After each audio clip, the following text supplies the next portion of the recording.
Bienvenue sur Africa 24 dans cette nouvelle édition de l'Africa Tonight. Voici les titres de l'actualité. Elle approche à grands pas au Tchad. L'élection présidentielle se tiendra le 11 avril prochain. Face à l'arrivée de cette échéance, la coordination des associations de la société civile et de défense des droits de l'homme appelle au respect du processus électoral. La reprise de l'activité touristique en Égypte. Le ministre du Tourisme et des Antiquités, Khaled Al-Anani, a annoncé des chiffres encourageants. Depuis la réouverture des aéroports le 1er juillet dernier, le pays a accueilli plus de 2 millions de touristes. Et puis une décision qui ne fait pas l'unanimité, alors que doivent se jouer les dernières manches dans le cadre des éliminatoires de la CAN 2022. Les sélections africaines se sont vues être privées de leurs joueurs internationaux après une décision rendue par la Ligue française de football professionnel. Les détails à suivre dans ce journal. Mais tout d'abord, l'invitation de la MANUL lancée au Forum de dialogue politique libyen. Ce 23 mars, la mission d'appui des Nations Unies en Libye a convié les membres de ce forum à participer à une réunion virtuelle prévue pour ce 26 mars. L'enjeu de cette rencontre, discuter des dernières avancées politiques dans le pays. Cette réunion intervient plus d'un mois après l'élection d'un nouvel exécutif unifié le 5 février dernier à Genève. Réunis sous l'égide des Nations Unies, les participants au dialogue politique avait en effet élu à cette date un premier ministre de transition, Abdulhamid Beba, ainsi que les membres du Conseil présidentiel. Le 11 avril prochain, les Tchadiens seront appelés aux urnes pour élire leur président de la République. Parmi les candidats en lice, l'actuel chef de l'État, Idriss Déby Itno, qui brigue un 6e mandat. Dans le cadre de cette course au fauteuil présidentiel, la coordination des associations de la société civile et de défense des droits de l'homme appelle au respect du processus électoral. Joël-Marie Ballot. Le Tchad est nommé parmi les pays africains dont les dérives fragilisent la démocratie et la cohésion sociale. Conscient des enjeux liés au scrutin présidentiel prévu le 11 avril 2021, la coordination des associations de la société civile et de défense des droits de l'homme a lancé un appel au respect et à l'application de la loi pour un processus électoral pacifique, exempt de toute violence. Depuis quelque temps, la création des regroupements sociopolitiques a pour seul objectif le désordre, l'instabilité, l'anarchie et le boycott actif du scrutin présidentiel du 11 avril 2021. Depuis le lancement officiel de la campagne présidentielle le 11 mars 2021, l'opposition tchadienne dénonce une atteinte à la liberté. Pour cause, le gouvernement interdit les émissions politiques interactives dans les médias sur l'ensemble du territoire national. Des coupures répétitives du service Internet sont perceptibles. Selon les autorités gouvernementales, ces mesures visent à empêcher la propagation des messages incitant à la violence. Depuis le déclenchement du processus électoral au Tchad, nous avons une restriction des libertés publiques à travers l'interdiction des marches, évoquant l'urgence sanitaire, la sécurité intérieure. Il est donc évident aujourd'hui que nous avons une cristallisation des tensions politiques au Tchad entre l'opposition politique et l'actuel régime en place. Il est donc important pour le gouvernement aujourd'hui de jouer la carte de l'apaisement politique. La carte de l'apaisement politique suppose déjà l'ouverture d'un dialogue national avec les différents opposants. Au vu des tensions actuelles à l'approche du scrutin présidentiel, la plateforme des médias privés du Tchad interpelle le peuple à renoncer à toute forme de violence. Un appel à privilégier une concertation nationale avec l'appui du gouvernement tchadien pour une transition d'ouverture dans un pays où la cohésion sociale reste encore à consolider. Il était le principal rival du président Denis Sassou Nguesso à la présidentielle du 21 mars dernier au Congo. L'opposant Guy Brice Parfait Kolela est décédé dans la nuit du 21 au 22 mars des suites du coronavirus. Âgé de 60 ans, Guy Brice Parfait Kolela a invité dans son dernier message l'ensemble des Congolais à voter en faveur du changement. Corinne Kamzo FM. L'opposant congolais Guy Parfait Kolela a finalement perdu la bataille qui livrait contre la mort. Décédé dans la nuit de dimanche à lundi 22 mars, le candidat de l'Union des démocrates humanistes Yuki avait été testé positif au Covid-19 dans la journée du vendredi 19 mars 2021. Engagé dans sa lutte politique jusqu'à la fin, Guy Parfait Kolela, dans son dernier message, invitait les Congolais à aller voter pour le changement. Mes chers compatriotes, Je me bats contre la mort, mais cependant, je vous demande de vous lever. Allez voter pour le changement, je ne me serai pas battu pour rien.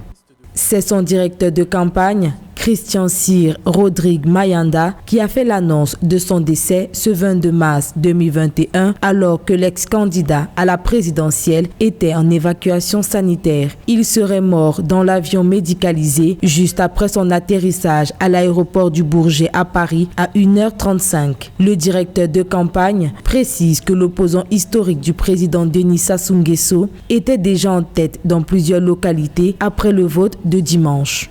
La disparition de Kolela est un coup dur pour l'opposition congolaise. Un coup dur non seulement parce qu'il suscitait l'espoir pour la tenance au sommet de l'État, mais aussi parce qu'après avoir été second aux élections présidentielles de 2016, là, il était parti quand même pour avoir une bonne position, vu l'engouement que nous avons constaté autour de sa candidature. Économiste de formation, Guy Brice Parfait Kolela avait enseigné dans plusieurs universités françaises avant son retour définitif au Congo en 2005. Fils de l'homme politique Bernard Kolela, il intègre le gouvernement en 2009 comme ministre de la Pêche avant d'occuper le ministère de la Fonction publique et de la réforme de l'État jusqu'en 2015. Arrivé deuxième à la présidentielle de 2016, Guy Brice Parfait Kolela n'a jamais cessé d'affirmer que sa victoire lui avait été volée. En Égypte, le secteur touristique tente de se relever progressivement face à la crise sanitaire. Depuis la réouverture des aéroports le 1er juillet 2020, le pays a accueilli plus de 2 millions de touristes provenant d'une vingtaine de pays étrangers. L'information a été délivrée par le ministre du Tourisme et des Antiquités, Khaled Al-Anani, Victoria Sedji. En Égypte, le trafic aérien dans tous les aéroports a repris depuis le 1er juillet 2020. Et depuis cette date, le pays des pharaons a accueilli plus de 2 millions de touristes d'une vingtaine de pays internationaux. C'est ce qu'a déclaré le ministre égyptien du Tourisme et des Antiquités, Khaled Al-Anani. Il s'agirait même d'une hausse malgré le Covid-19. L'Égypte ne peut pas se réjouir d'un nombre de touristes si bas. Cependant, il faudra bien faire redémarrer la machine puisque le secteur touristique est le gagne-pain de beaucoup de familles égyptiennes. Le choix du gouvernement égyptien se comprend du fait du manque de travail et des libertés individuelles. Et pour éviter un embrasement, le gouvernement de Sisi a fait le choix d'ouvrir le tourisme et éviter les contestations. Selon les autorités égyptiennes, les touristes ont regagné leur pays sains et saufs pour la majorité. Les taux d'infection s'avèrent jusque-là très faibles. Sur toutes les installations touristiques, hôtels, musées, sites archéologiques, plusieurs mesures sont en vigueur et doivent continuer à être respectées. 72 heures après leur arrivée sur le territoire égyptien, les voyageurs doivent prouver qu'ils ne sont pas porteurs de virus. L'exécutif espère une relance progressive mais sûre du secteur. À mon avis, ce qu'il faut voir de positif dans cette pandémie pour le secteur touristique égyptien est que les rénovations qui devaient être faites et que l'on repoussait toujours au calendrier grec seront réalisées. Ils nettoient tout et les restaurent. Le temple d'Abou Simbel, par exemple, et de Karnak en profite pour être désinfecté, ainsi qu'une grande partie des complexes hôteliers du pays. Beaucoup de nouvelles découvertes ont été faites au pays des pharaons et cela entraînera immanquablement de nouveaux appétits pour vouloir visiter encore. On fera le tourisme autrement, avec de petits groupes et avec des contrôles plus stricts. En attendant de contenir complètement le Covid-19, l'Égypte a opté pour d'autres alternatives permettant d'assurer la viabilité de l'activité touristique. Par exemple, un programme fascinant de visites virtuelles de ces sites historiques, en vidéo ou même en réalité virtuelle, a été lancé. Le tourisme représente près de 12% du produit intérieur brut du pays. Où en est l'Afrique concernant l'acquisition des vaccins anti-Covid? Selon les centres africains de contrôle et de prévention des maladies, pour le moment, environ 23,6 millions de doses de vaccins ont été distribuées à travers le continent.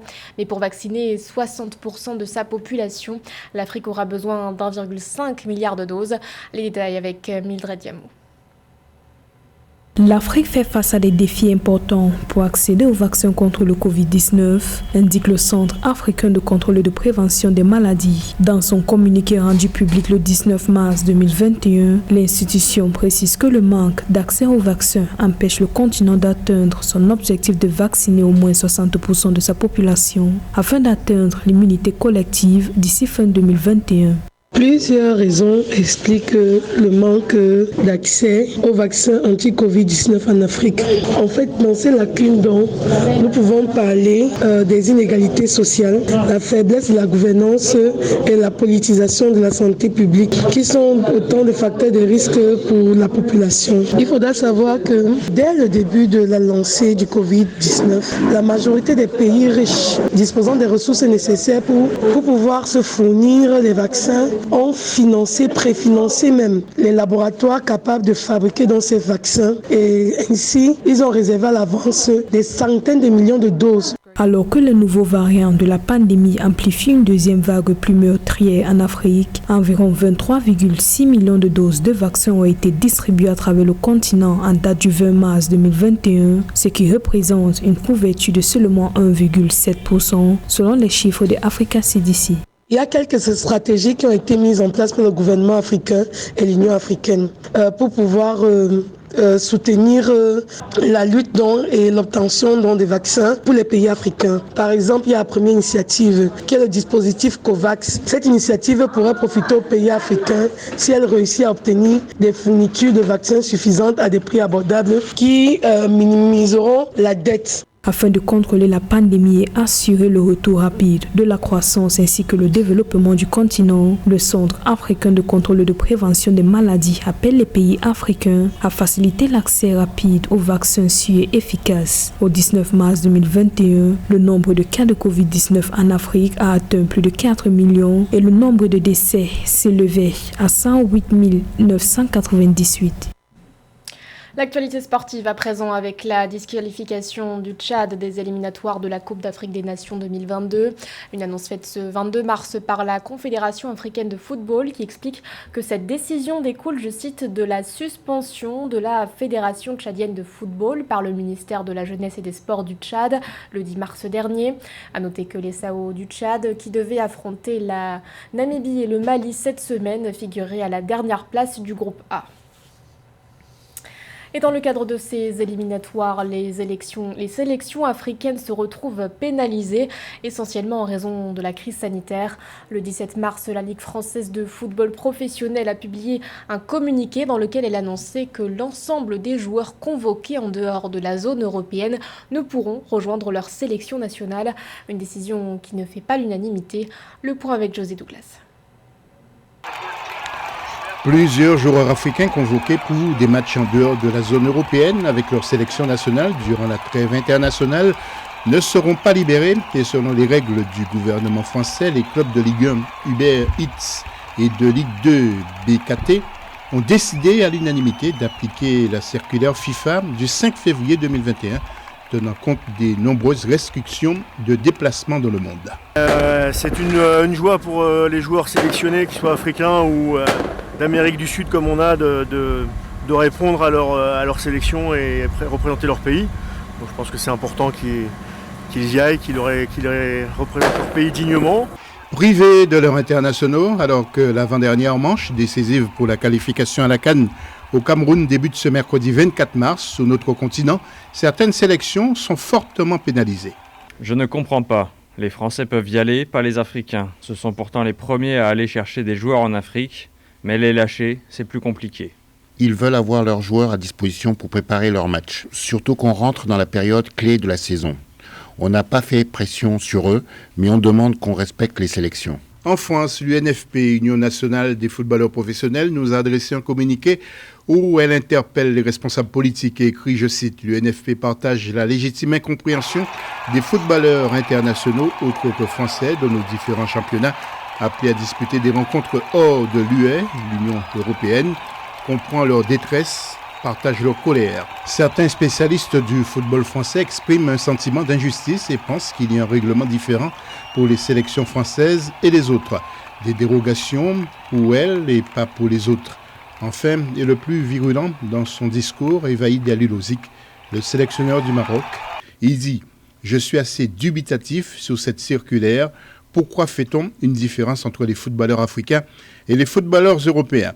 Quant aux joueurs sud-américains, les matchs de qualification du prochain mondial ont été reportés. Notons qu'ils sont très nombreux à évoluer en Europe. » Ce journal a été réalisé par l'ensemble de la rédaction. Merci de votre fidélité. L'actualité continue sur Africa 24.